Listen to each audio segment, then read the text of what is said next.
mga katek. Ito nga pala ang Honor X80 Pro Max, isang smartphone na may premium features at napakalaking 11,000 mAh battery. Sa estimated price na 15,300 pesos, mukhang isa ito sa mga pinaka-interesting na mid-range phones na dapat abangan.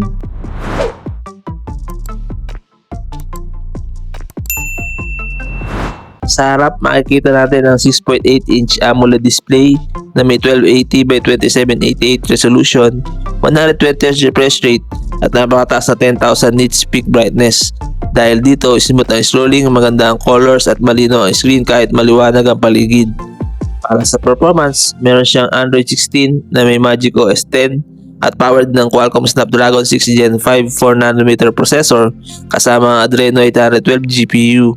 May pagpipilian din na 8 or 12GB of RAM at hanggang 512GB internal storage. Kaya sapat ito para sa multitasking, gaming at pag-iimbak ng maraming files. Sa camera naman, meron itong 50MP main camera with OIS na may LED flash at kaya mag-record ng hanggang 4K videos. Para naman sa selfie, meron itong 8MP front camera na may hanggang 1080p video recording. Isa sa pinakamalakas na punto ng phone na to ay ang 11,000 mAh battery na kaya tumagal ng matagal sa pang-araw-araw na gamit. Sinusuportahan din nito ang 90W wired fast charging at 27W reverse wired charging para pwede pang mag-charge na ibang devices. Pagdating sa connectivity, kompleto rin ito sa 5G, Wi-Fi 6, Bluetooth 6.0, NFC, IR Blaster, OTG, and USB Type-C.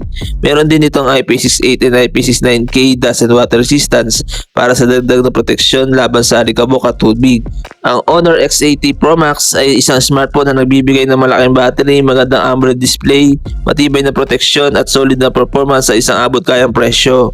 Kung magiging available ito sa Philippines sa tinatayang around 15,300 pesos, maaari ito maging isa sa mga best value smartphones sa presyo nito. At kung nagustuhan nyo ang review na ito, huwag kalimutan mag-like, mag-subscribe at hit ang notification bell para sa mas marami pang smartphone reviews. Maraming salamat sa panonood!